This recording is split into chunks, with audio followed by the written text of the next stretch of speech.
Guys, we got a little update at Off-Road Universe. Many of you saw, hopefully, the video of the KX500 running, and she is doing good. So I'm going to be taking that out, weather permit, at some point, and hopefully giving everyone a ride review.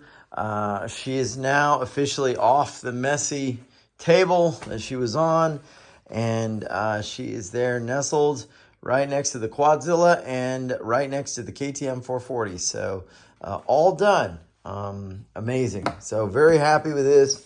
The 440 is there, 500 is there. They're talking smack to each other, or maybe they're falling in love. I really don't know.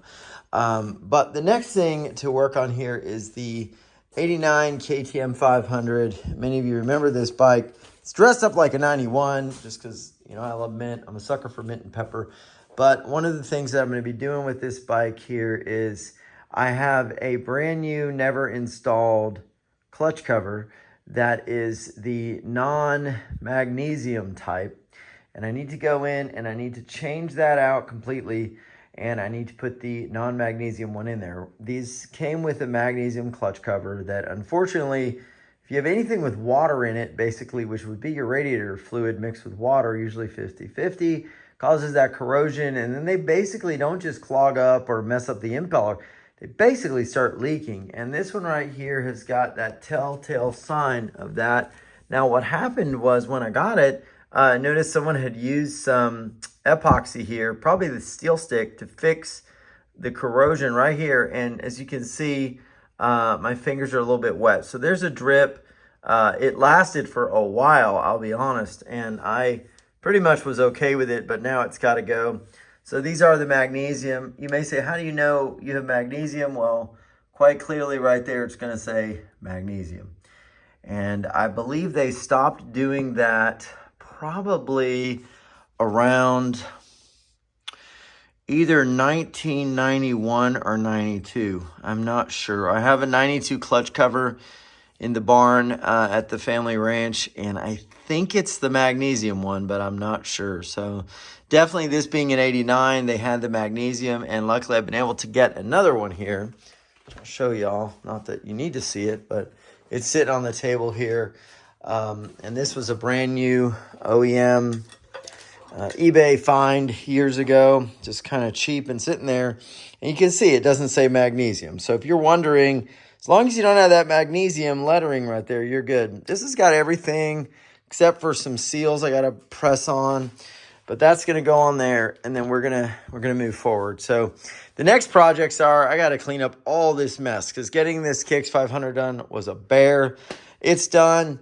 And then once I get the KTM done, then at that point, I'm not really sure what I'm going to do. I've got tons of bikes. I'm not looking to buy any more right now.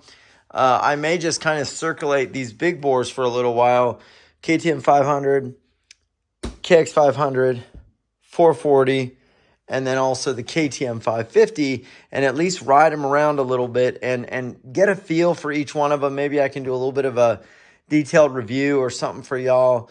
I would love to get a webcam or something that I can put on the bikes while I ride, like a helmet cam or a GoPro type thing. Maybe not super expensive, but be able to like kind of show y'all the differences in how these run and just take some time to do that. But that's where we're at. We're going to get this guy going. I've also got an issue with the brakes on this bike. The rear caliper is just not getting any grip whatsoever. I don't know if for some reason it's not, you know, working, or the brakes need to be bleeded, but that's the next thing. And then once I get all that done, I want to definitely start up this bike for y'all and let you see it run. It's quite a motor. And my big comparison really is going to be between these two. You know, I know the KTM 550 runs really strong. It's a beast. It's got a lot of that torque, and it's got some great mid-range, and it's a beast. And I know the 440 is kind of like a big 125. I mean, it's like a 60 horsepower 125. I mean, it's a monster. But I'm really thinking these two motors are going to be very interesting to compare because they're both 500s. They're both pretty much motocross, although I will say this bike is a DXC. It's a 500 KX500DXC. So it has some different gearing than your close ratio 500 transmission. But, you know, I can definitely gauge the power differences and all of that, and give y'all some interesting viewpoints on that. So let me know if there's anything you'd like to see, or you just want me to go through each of them running or do more of an in-depth review. I'd love to do that. Hit like and subscribe, and we'll have some good action coming at you here soon. Take care. Thanks.